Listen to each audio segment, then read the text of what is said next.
Bienvenidos a esta tercera clase del módulo La Doctrina de Dios. Comencemos con el contenido de este módulo.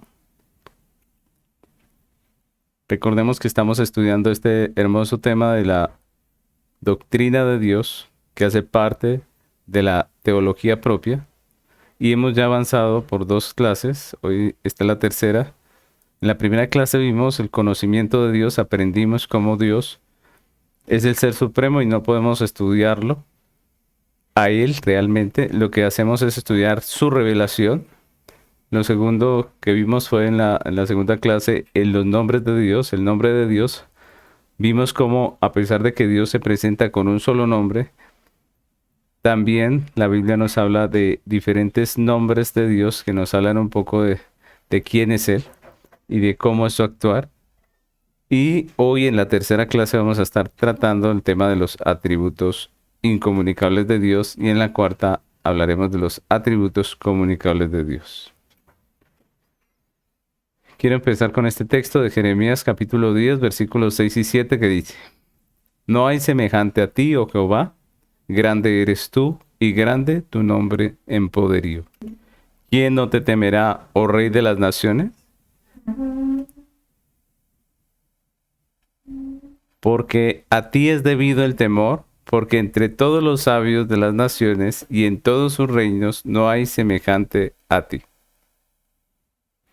Este es un texto precioso del libro de Jeremías, donde el profeta, en lo que está orando, en lo que está exclamando a Dios, le manifiesta su grandeza. Lo que Jeremías está diciendo es que no hay nadie tan grande como Dios, ¿no? No hay ningún ser en esta tierra semejante a Él.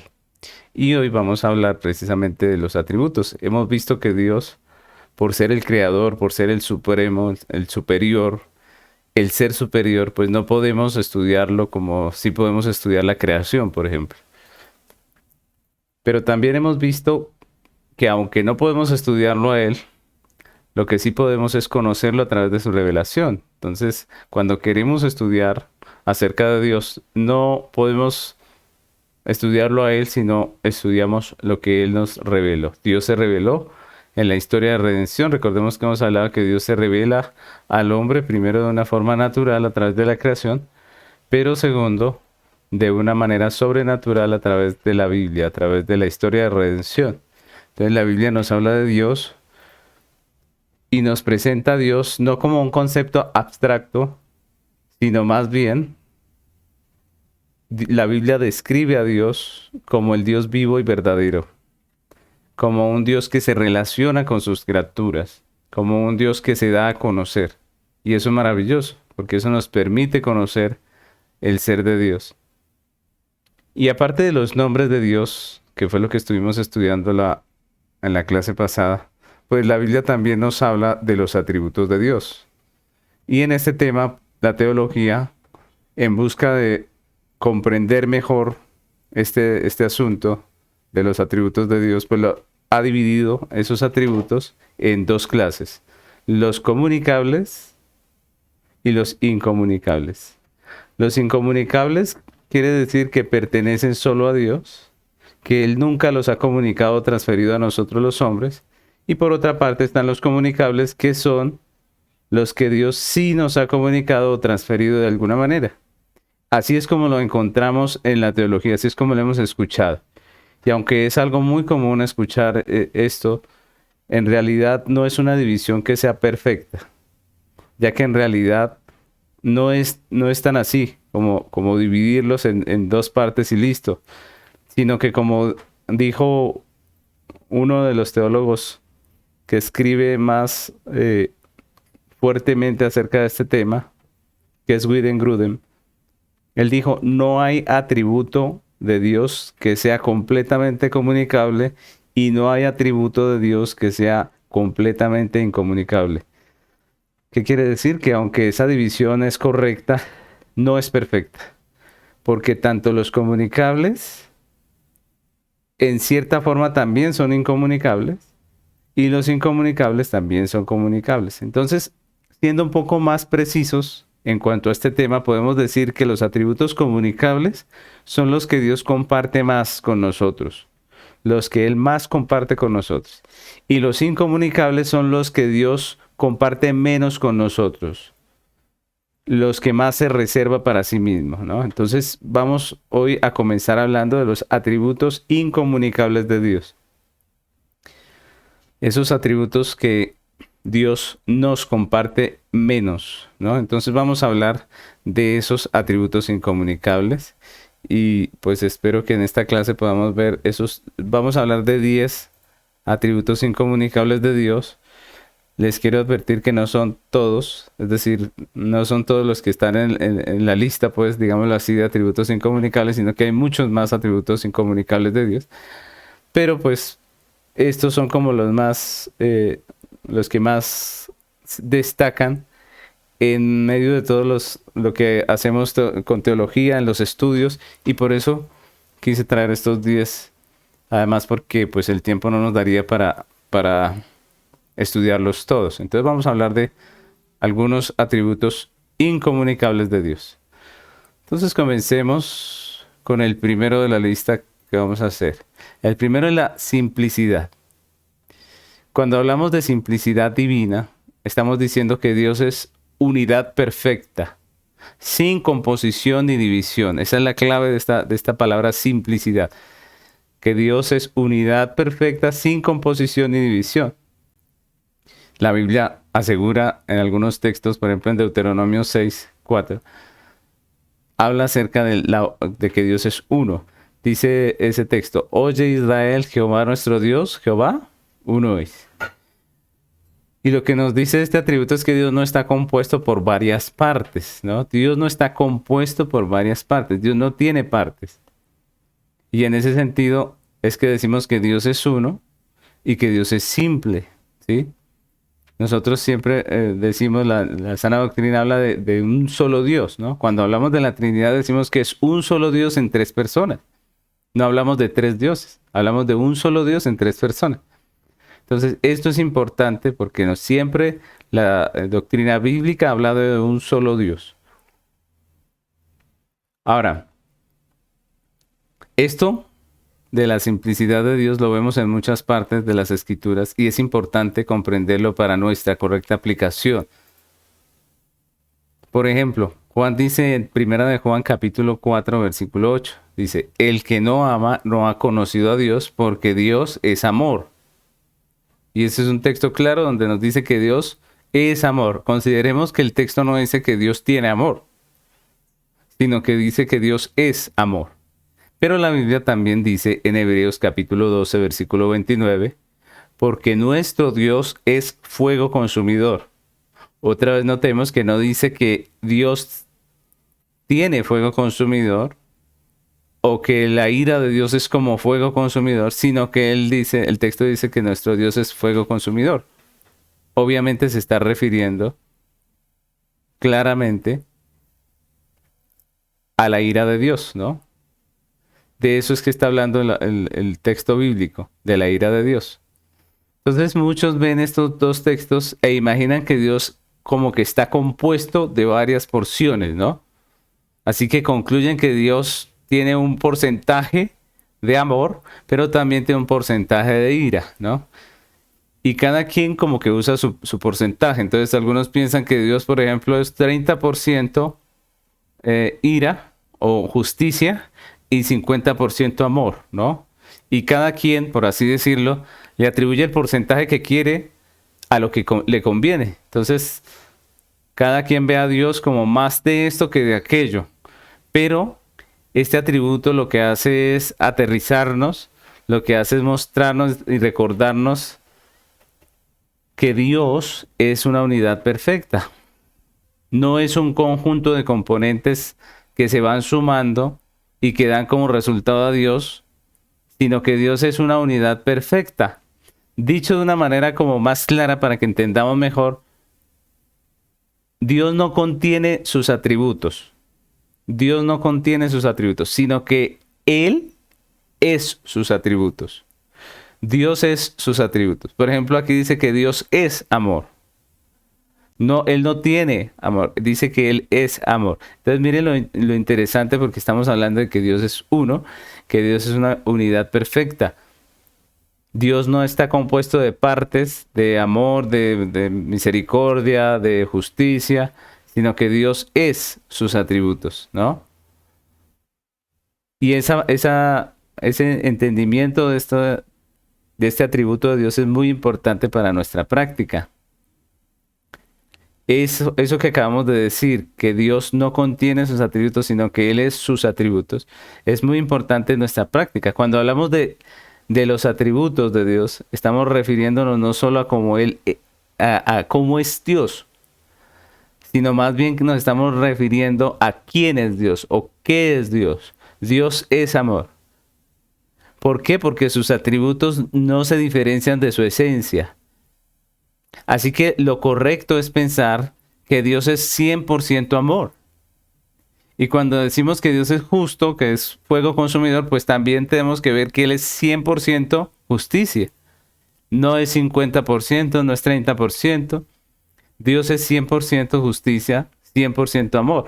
Y algunos ven ahí como que hay una contradicción. Si es amor no puede ser ira. Pero la Biblia nos enseña que sí. Porque aun cuando Dios está ejerciendo justicia, está amando. Así que no es correcto pensar en un atributo de Dios en detrimento de otro, porque eso es no entender la simplicidad de Dios. No podemos pensar en un atributo de Dios en detrimento de otro.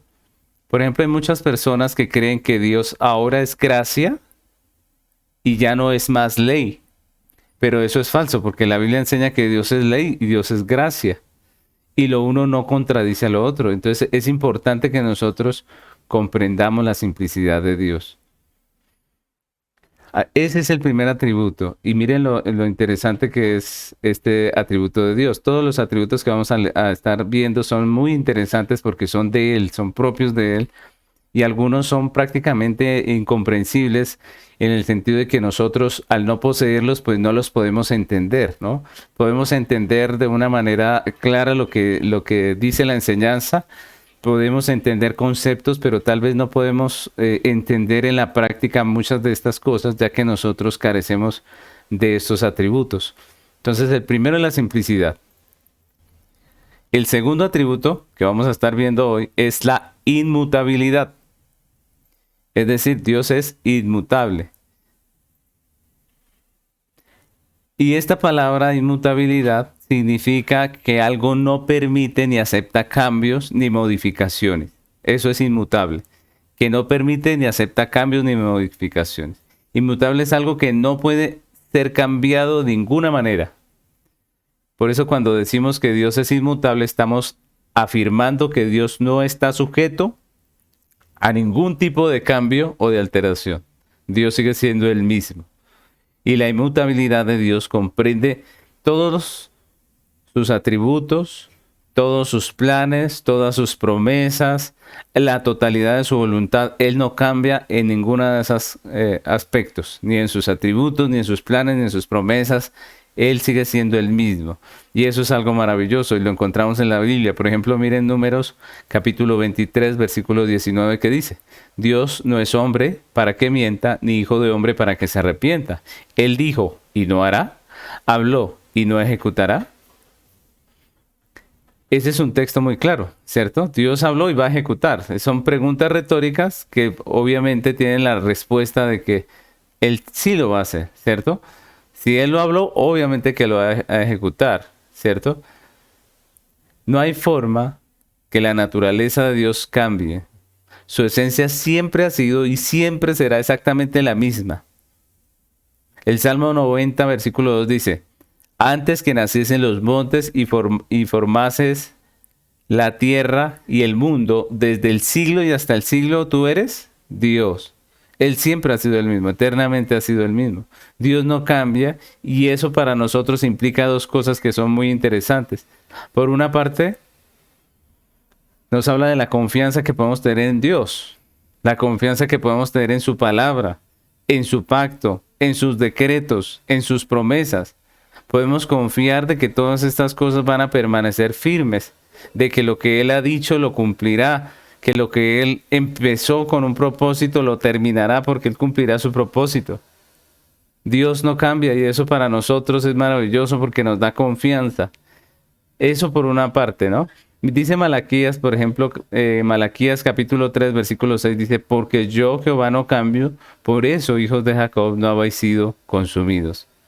Mis hermanos, la iglesia muchas veces ha fallado en la historia. Y nosotros como iglesia, los creyentes, hemos fallado muchas veces. Pero lo que nos mantiene, según este texto de Malaquías, es la misericordia de Dios, que Él no cambia. Y por eso no hemos sido consumidos. Y hay un texto también en Hebreos que nos dice, y esta es la segunda parte, porque dijimos que esta inmutabilidad de Dios implica dos cosas. Lo primero es confianza, ¿cierto? Confianza en que Dios cumplirá sus promesas, confianza en que lo que Dios empezó lo terminará en nosotros, confianza de que Él no cambia, pero también, por otra parte, debe producir en nosotros temor reverente, ya que Dios es el mismo, su justicia es la misma, su ira es la misma, y también debe llenarnos de temor reverente. Dice Hebreos capítulo 1, versículo 10 al 12. Y tú, oh Señor, en el principio fundaste la tierra y los cielos son obra de tus manos. Ellos perecerán, mas tú permanecerás. Y todos ellos envejecerán como una vestidura, y como un vestido los envolverás y serán mudados. Pero tú eres el mismo y tus años no acabarán. Nosotros debemos temer porque Dios sigue siendo el mismo que fundó los cielos, la tierra, el que permanece y el que no cambia. Entonces también nosotros debemos tener temor reverente a causa de este atributo maravilloso de Dios. Dios sigue siendo el mismo, podemos confiar en Él, podemos confiar en sus promesas, descansamos en su pacto eterno de redención, en la obra que ha comenzado en cada uno de nosotros, pero también tenemos temor reverente porque Él sigue siendo el mismo. Hay personas que leen el Antiguo Testamento y luego ven el Nuevo y piensan que es que Dios como que se ablandó, ¿no? Ya no es el mismo Dios de antes. Y ven todo el Antiguo Testamento como algo que ya pasó y que no tiene nada que ver con nosotros, pero el mismo Dios del Antiguo Testamento sigue siendo el de hoy. Y nosotros debemos tener temor reverente, así como Dios en el Antiguo Testamento hizo tantas cosas y trajo juicios contra su pueblo y castigó. Ese sigue siendo nuestro mismo Dios. En el Nuevo Testamento también lo vemos, actuando en misericordia, pero también en justicia, disciplinando a su pueblo. Ustedes recuerden nada más a Ananías y Zafira. Todo esto hace parte de la realidad de que Dios es inmutable, que sigue siendo el mismo. Entonces, ese es otro atributo de Dios que es muy importante, otro atributo incomunicable de Dios. El siguiente es la infinidad de Dios. Y este es un atributo que tal vez algunos no han escuchado nombrarlo de esta manera. Lo que quiere decir es que Dios es infinito, realmente. Y con este atributo estamos diciendo que Dios es libre de toda limitación. Él es libre de toda limitación. Esa es la infinidad de Dios. Es libre de toda limitación. La infinidad de Dios se refiere especialmente a tres áreas. Primeramente, la de la perfección. No hay en Dios una imperfección. No hay en Dios una imperfección. Así que Dios es libre de toda limitación porque en Él no hay imperfección. Y eso lo enseñan las Escrituras. Deuteronomio 32:4 dice, Él es la roca cuya obra es perfecta, porque todos sus caminos son rectitud, Dios de verdad y sin ninguna iniquidad en Él. Es justo y recto. Ese es nuestro Dios. Dios es perfecto. Su obra es perfecta. No tiene límites. No hay limitaciones para Él en ese sentido. Entonces dijimos que se refiere a tres áreas específicas, ¿no? Primero, entonces dijimos que Él es perfecto. Segundo, es el tiempo. Dios es eterno y en ese sentido pues tampoco tiene limitaciones temporales. Dios es eterno y no tiene limitaciones temporales. Isaías 40:28 dice, ¿no has sabido, no has oído que el Dios eterno es Jehová, el cual creó los confines de la tierra? No desfallece ni se fatiga con cansancio, y su entendimiento no hay quien lo alcance. Aquí nos dicen que Dios es eterno. Él no tiene los límites que nosotros sí tenemos. Nosotros tenemos límites porque no somos perfectos, pero también tenemos límites porque no somos eternos aquí en esta tierra, sino que todos vamos a perecer en algún momento. Hay muchas limitantes en esta tierra, en nuestra vida, por causa del tiempo, pero Dios no tiene límites, Dios es eterno.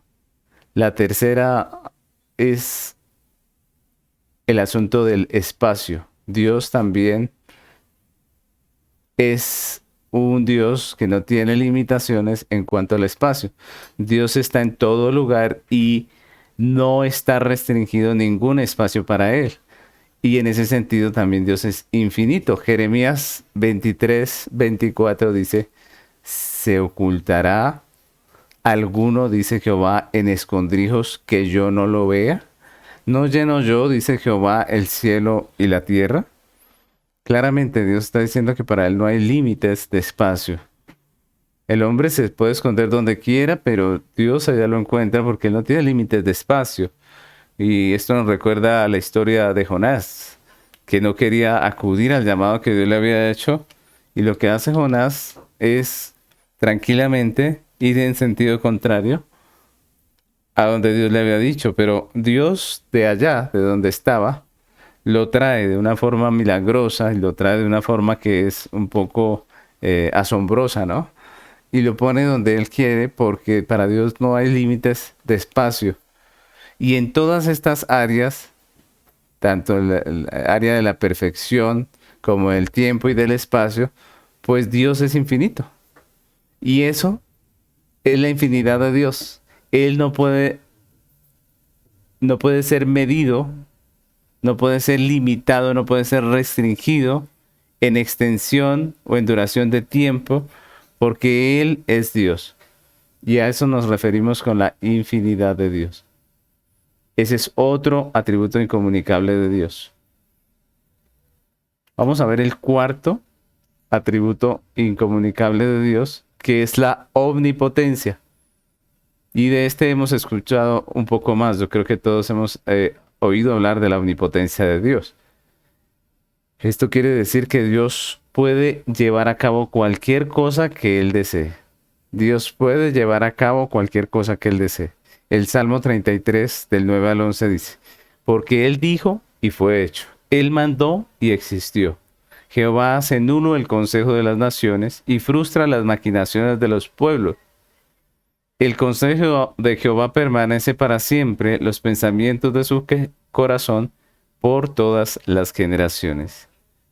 Y este es un texto muy claro en lo que afirma, ¿no? Afirma la omnipotencia de Dios. Dios puede hacer todo lo que Él quiere. Dios frustra el consejo de las naciones que son contrarias a su voluntad.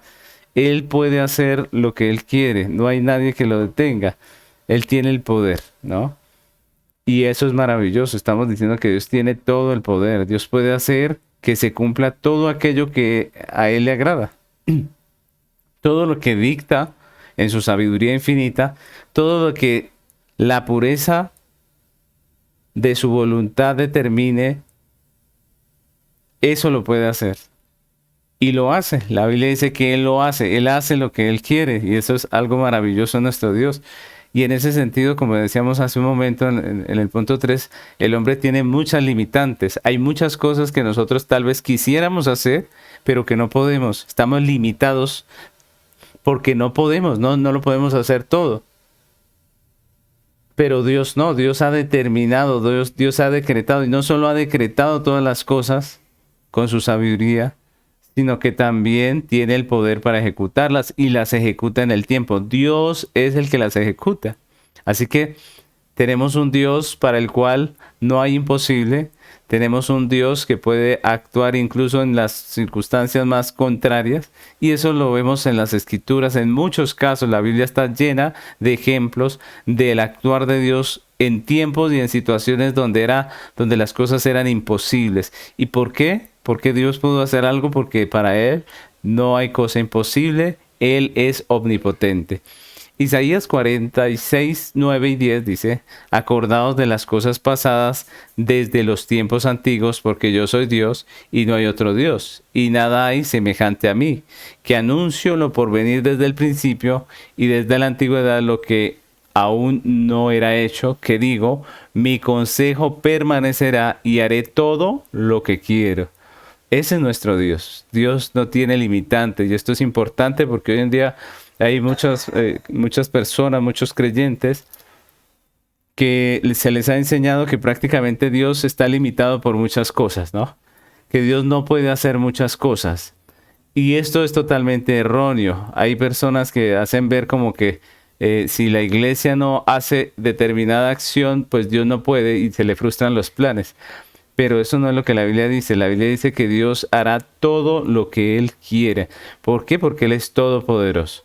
Así que nosotros como iglesia podemos confiar en que Dios hará conforme a su plan, a su pacto, a sus promesas, porque Él tiene todo el poder y nadie, absolutamente nadie lo puede detener. Por eso dice Isaías, en Isaías dice, mi consejo permanecerá y haré todo lo que quiero. Dios hará todo lo que quiera porque Él es omnipotente. Él tiene todo el poder para hacerlo.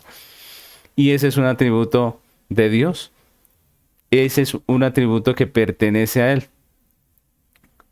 Otro atributo que pertenece a Dios y que lo tenemos entre la lista de los incomunicables es la omnipresencia.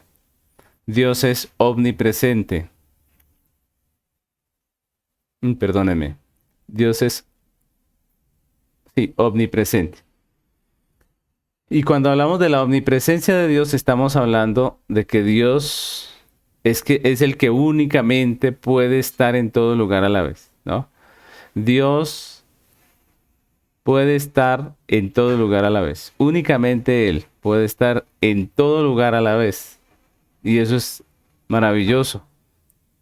Porque no hay, como decíamos hace unos atributos atrás, decíamos que Dios no tiene limitantes, pues la omnipresencia nos enseña eso precisamente, que no hay limitantes para Él en cuanto a espacio, ¿no? Dios está en todo lugar y en todas dimensiones de tiempo. Y esto es maravilloso porque esto tiene obviamente unas implicaciones. Esto tiene unas implicaciones que son importantes en nuestro concepto, en nuestra manera de pensar acerca de Dios, ¿no?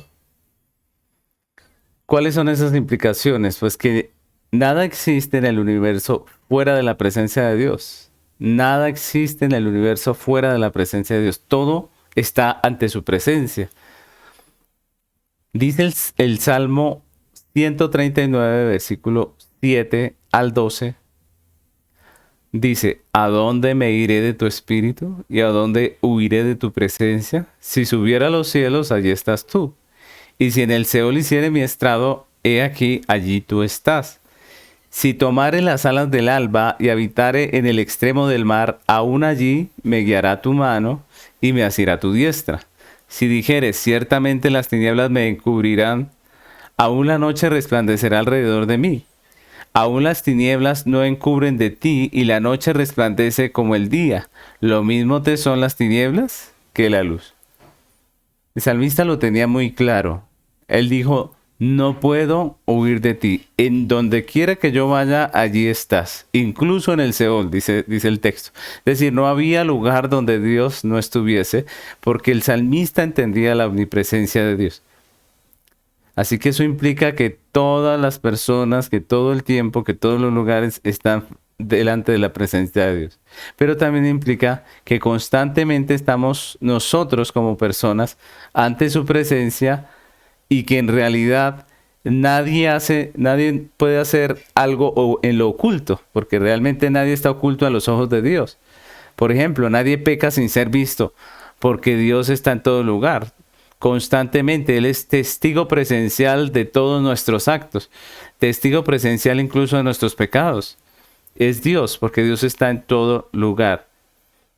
Y nosotros leemos en Hebreos, capítulo 4, versículo 13, que dice la palabra del Señor.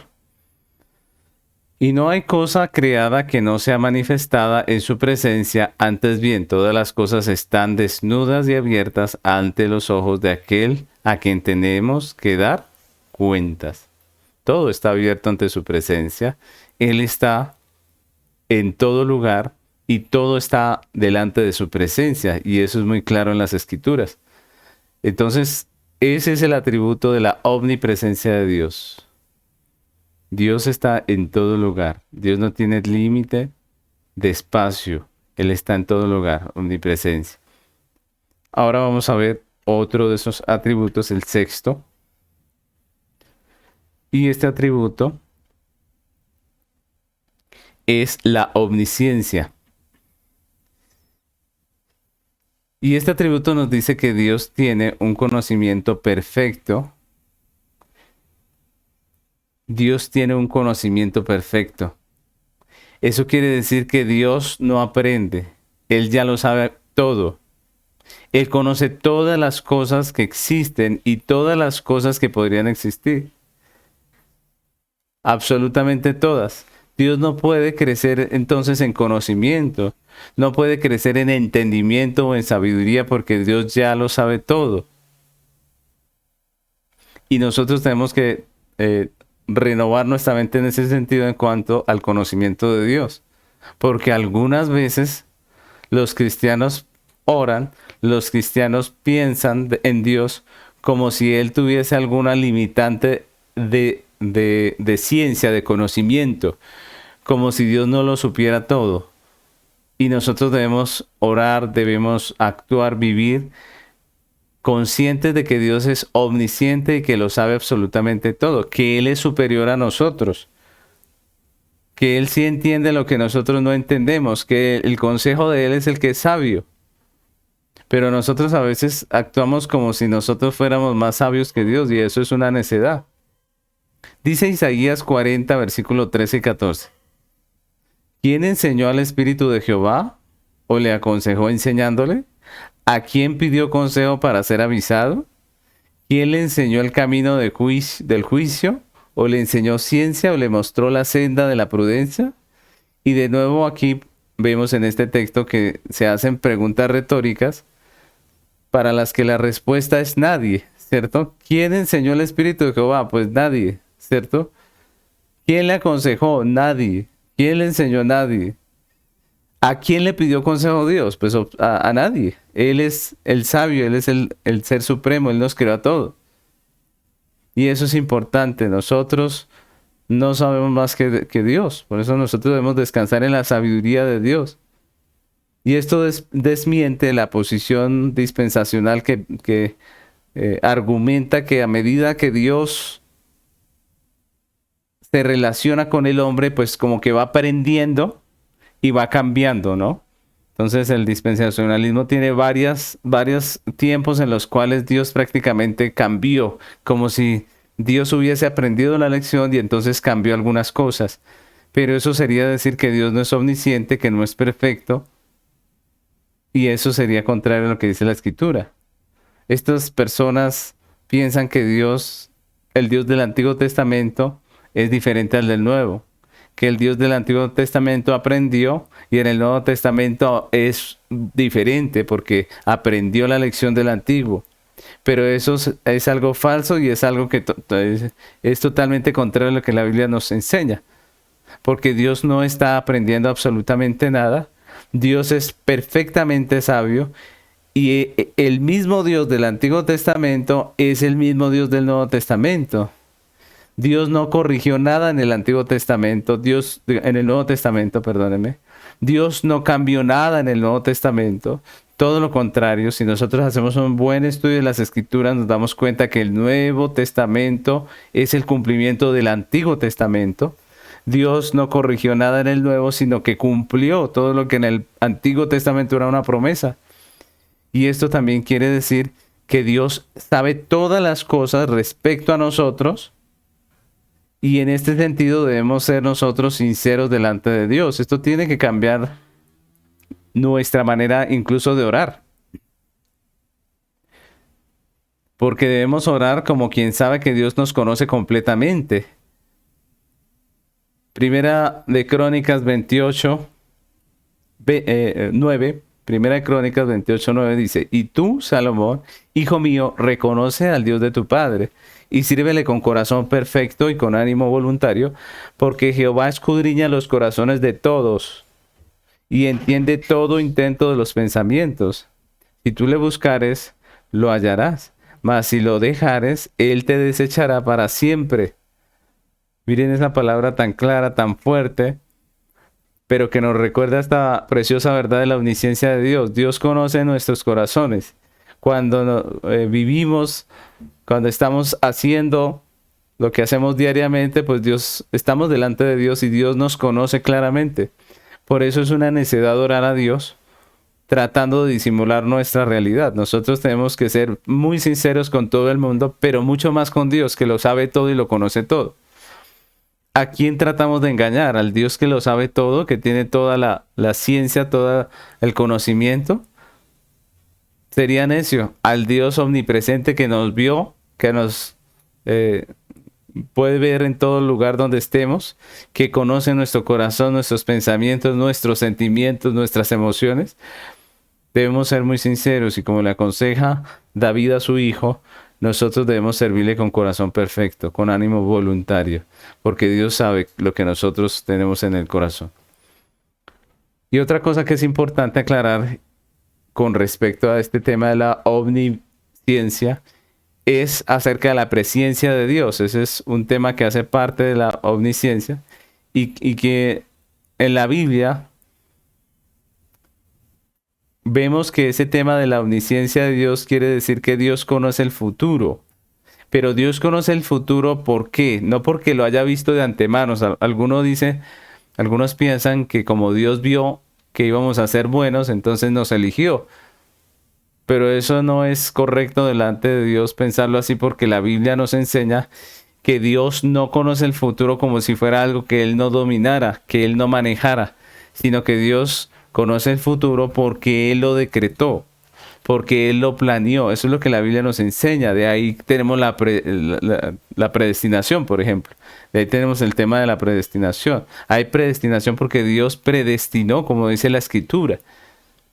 Entonces, el hecho de que Dios conozca el futuro no es el resultado de que Él vio de antemano lo que iba a pasar y por eso hizo lo que hizo, sino que Dios lo planeó todo, lo decretó todo y según las Escrituras, Él mismo ejecuta la obra, Él mismo ejecuta su obra a través del tiempo conforme a su sabio plan. Y eso es maravilloso. En ese sentido, Dios es omnisciente y nosotros podemos descansar también en su omnisciencia. Debemos descansar en su omnisciencia. Cada vez que nosotros oramos a Dios, debemos descansar en Él. Recuerden que la Biblia nos enseña a orar diciendo, pero no se haga mi voluntad sino la tuya, Señor.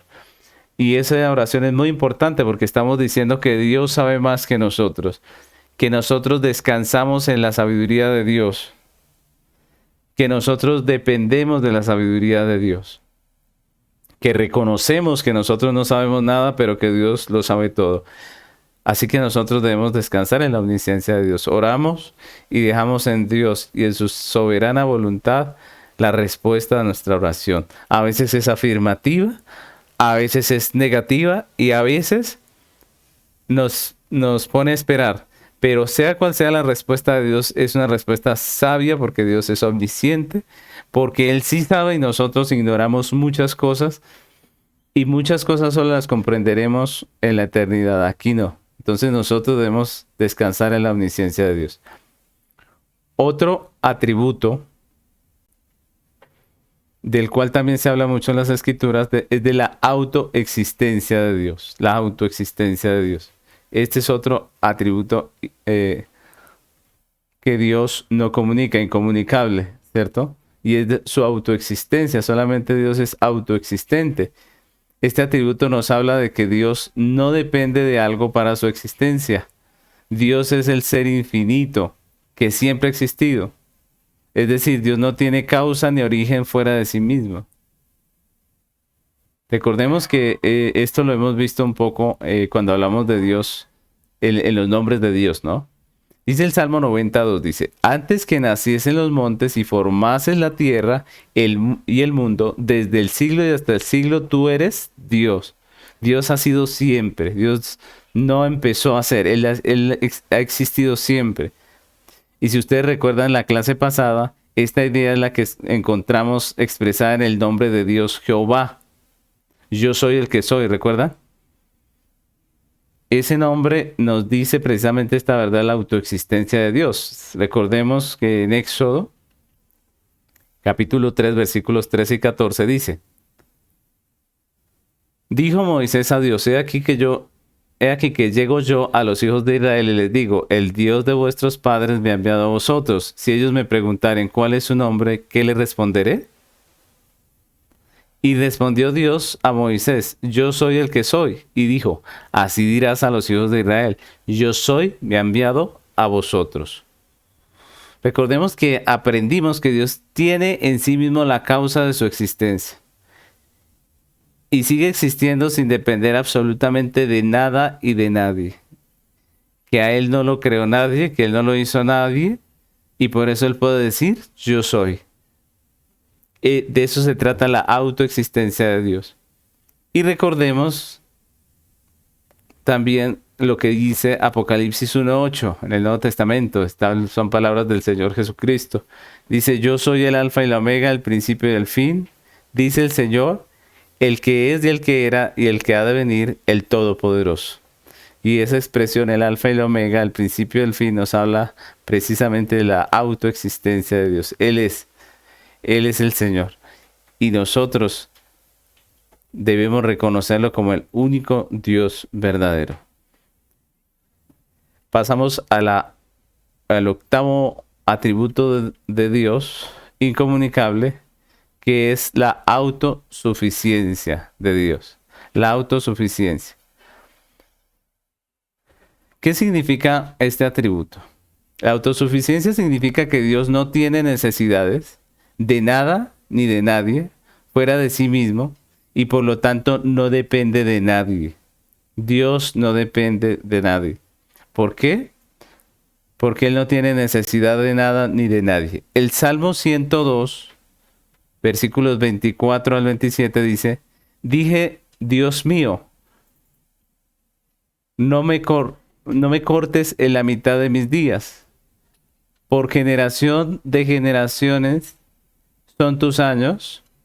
Desde el principio tú fundaste la tierra y los cielos son obra de tus manos. Ellos perecerán, mas tú permanecerás. Y todos ellos como una vestidura se envejecerán, como un vestido los mudarás y serán mudados. Pero tú eres el mismo y tus años no se acabarán. Y este texto es precioso porque nos habla precisamente de eso. Nos habla de que Dios es suficiente en sí mismo. Nos habla que la creación, está hablando de mucho de la creación que conocemos hoy en día, que va a terminar de existir, que muchas cosas serán mudadas, pero que Dios permanecerá siendo el mismo. Dios permanecerá siendo el mismo. Y esto de cambiar nuestra manera de pensar, porque muchos creyentes ven a Dios como alguien que necesita, de nosotros, de lo que nosotros le podamos dar a Él. Y esa es una imagen contraria a lo que estamos viendo. Dios es autosuficiente. Muchos creen que Dios necesita de nosotros. Necesita de que nosotros le demos gloria. Y por eso dicen los que piensan así, por eso dicen que Dios nos creó. O sea, que como que Dios necesitaba gloria y dijo, bueno, hagamos al hombre para que me dé gloria. Pero la realidad es que Dios está completo en sí mismo. Él no está buscando llenar un vacío, porque Él está completo. Él es el Señor autosuficiente. El hecho de que hayamos sido creados para su gloria, como dice la Biblia, no habla de una necesidad de Dios, sino de un privilegio que Dios nos ha otorgado por su gracia. Ojo, no es una necesidad de Dios, es un privilegio que nosotros tenemos. Tampoco es cierto que Dios hiciera su creación porque se sentía solo, ¿no? Entonces, personas que han dicho que Dios estaba solo y aburrido, y entonces, en medio de tanto aburrimiento y soledad, pues hizo la creación para estar acompañado, como si Dios necesitase de nuestra compañía, como si dependiese de nosotros. Pero eso otra vez es contrario a lo que enseña la Biblia. Dios hizo la creación por su soberano propósito y no porque necesitara compañía. Tampoco es correcto pensar, como algunos dicen, que Dios necesita de nuestras oraciones para poder obrar. Esto es una falsa doctrina que se ha extendido en muchas iglesias cristianas y eso es triste. Dios no necesita de nuestra oración para poder obrar. Todo lo contrario. Somos nosotros los que necesitamos su intervención y por eso oramos, descansando en su soberana voluntad. Entonces nosotros no podemos pensar que Dios no puede moverse sin nuestra autorización. Eso es soberbia. Eso es blasfemo. Hay personas que dicen que si ellos no oran, pues Dios no puede hacer nada. Y eso es totalmente necio pensarlo de esa manera, porque Dios puede hacer lo que Él quiera. Él no necesita ni depende de nosotros. De ninguna manera debemos pensar que Dios depende de nosotros para ejecutar su plan. Todo lo contrario, Dios ejecuta su plan incluso a pesar de nosotros. Dios hace lo que Él quiere, incluso sin nosotros. Dios nos da el privilegio de evangelizar. Dios nos da el privilegio de orar. Dios nos da el privilegio de hacer el bien a nuestro prójimo. Pero si nosotros no hacemos eso, Dios no se frustrará porque no puede hacer su plan. Dios cumplirá su propósito con nosotros y a pesar de nosotros, a pesar de nuestra rebeldía, de nuestra necedad, Dios hará lo que Él quiere. Si Dios quiere movernos a hacer algo, Él lo va a hacer. Vamos a ir voluntariamente o vamos a ir como Jonás. Pero que vamos a ir y vamos a cumplir su propósito, lo vamos a hacer. Ustedes recuerden nada más algunos personajes rebeldes en la Biblia como Jonás o como Sansón, ¿no? Finalmente Dios cumplió su propósito a pesar del destino triste de Sansón. Dios cumplió su propósito a pesar de la rebeldía de Jonás. Dios cumplirá sus propósitos. El Salmo 135, versículo 6 dice: todo lo que Jehová quiere lo hace en los cielos y en la tierra, en los mares y en todos los abismos. Todo lo que Jehová quiere lo hace. Y de eso no nos puede quedar duda. Pasemos a al noveno punto de esta enseñanza acerca de los atributos inmutables de Dios, y es la soberanía. La soberanía de Dios. De esta también escuchamos bastante. Y cuando hablamos de la soberanía de Dios, estamos hablando de el derecho absoluto y exclusivo de Dios de ejercer autoridad sobre todo el universo. El derecho absoluto y exclusivo de Dios de ejercer autoridad sobre todo el universo. Entonces Dios es el Ser Supremo, el Altísimo, el Señor del cielo y de la tierra, que está exaltado infinitamente por encima de las criaturas, de todas las criaturas. Y como ya vimos, Dios es absolutamente independiente, no está sujeto a nadie, ni es influido por nadie, y eso quiere decir que Dios actúa siempre y únicamente como a Él le agrada. Y ese es un privilegio que solo Dios tiene. Porque todos los atributos que ya vimos nos dicen que nadie puede frustrar ni detener los propósitos de Dios. Por eso puede ejercer una total y perfecta soberanía sobre toda la creación.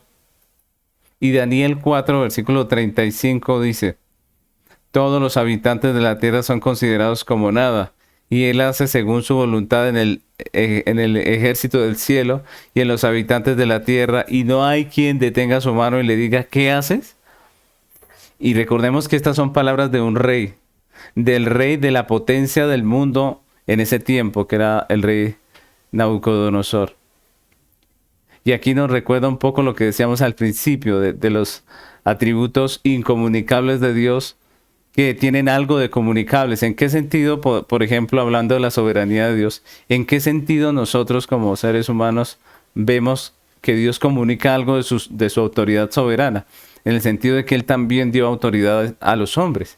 Dios puso autoridades, ¿cierto? Entonces por eso podemos decir que aunque la soberanía es un atributo incomunicable de Dios, exclusivo de Él, también tenemos que decir que Él nos ha dado algo de esa autoridad soberana al poner autoridades en esta tierra, como el rey que está aquí hablando en Daniel.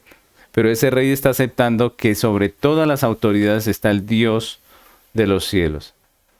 Que la autoridad soberana de Dios es exclusiva y que solamente Él tiene dominio sobre todos los habitantes de la tierra. Y eso es maravilloso. Vemos ese atributo de Dios de la soberanía y nosotros podemos descansar en esa soberanía de Dios. El que rige el universo es Dios, no importa el caos que se vea en la tierra, no importa las cosas que se vean en esta tierra, podemos decir que si esto sigue en marcha, que si esto no ha ido peor y que si esto tiene esperanza es porque Dios tiene control de todo las cosas. Dios tiene el control de todas las cosas. Él es el soberano. No importa el caos que se vea en esta tierra por causa del pecado del hombre, Dios está en autoridad y en control. Dios es el ser supremo que no le responde a nadie y quien tiene el derecho absoluto de hacer con su creación lo que Él quiera. Y dice 1 Timoteo capítulo 6 versículos 15 y 16, dice, la cual a su tiempo mostrará el bienaventurado y solo soberano, Rey de reyes y Señor de señores, el único que tiene inmortalidad, que habita en luz inaccesible, a quien ninguno de los hombres ha visto ni puede ver, al cual sea la honra y el imperio sempiterno. Amén. Él es el Rey de reyes, Él es el Señor de señores, el soberano. Y finalmente vamos a hablar de un atributo que es la trascendencia. Este tema de la trascendencia pues no es tan común, pero vamos a tratar de explicar lo que es este atributo. Entonces, trascendencia es un término de origen latino que significa ascender más allá. Eso es lo que significa la palabra, ¿no? Sobrepasar, exceder un límite. Eso quiere decir trascender.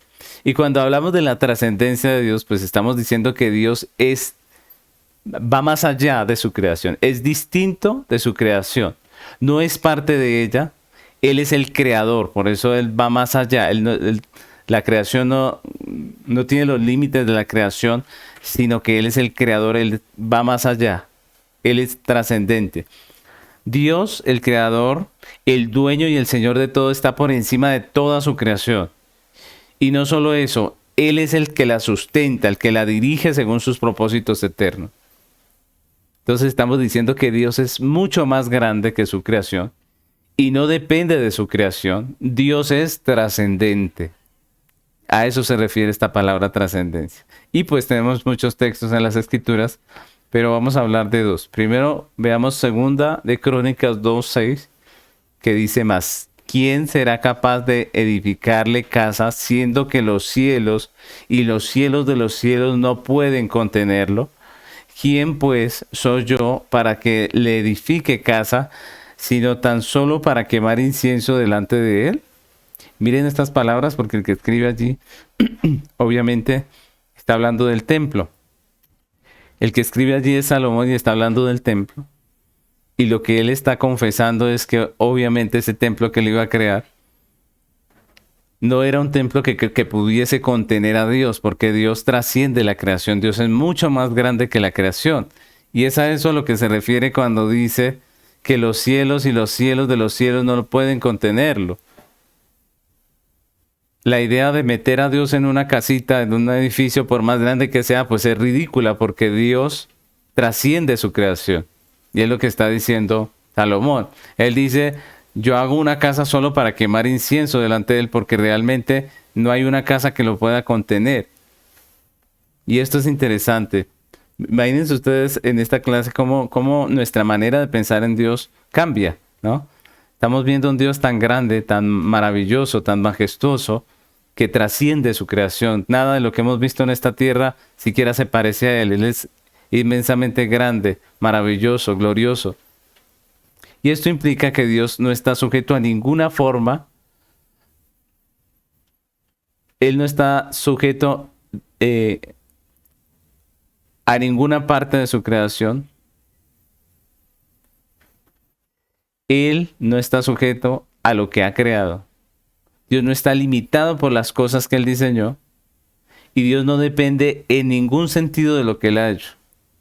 Dios trasciende el espacio y el tiempo, porque Él no depende de ellos y tampoco se ve afectado por ellos. Y como les decía en el estudio, muchas de estas cosas podemos comprenderlas tal vez en nuestra mente, pero básicamente nosotros, como no tenemos la experiencia de algo como esto, pues no podemos comprenderlo en su plenitud. El Salmo 113, versículos 4 al 6 dice: Excelso sobre todas las naciones es Jehová, sobre los cielos su gloria. ¿Quién como Jehová nuestro Dios, que se sienta en las alturas, que se humilla a mirar en el cielo y en la tierra? Y aquí el salmista lo muestra tan grande, tan maravilloso.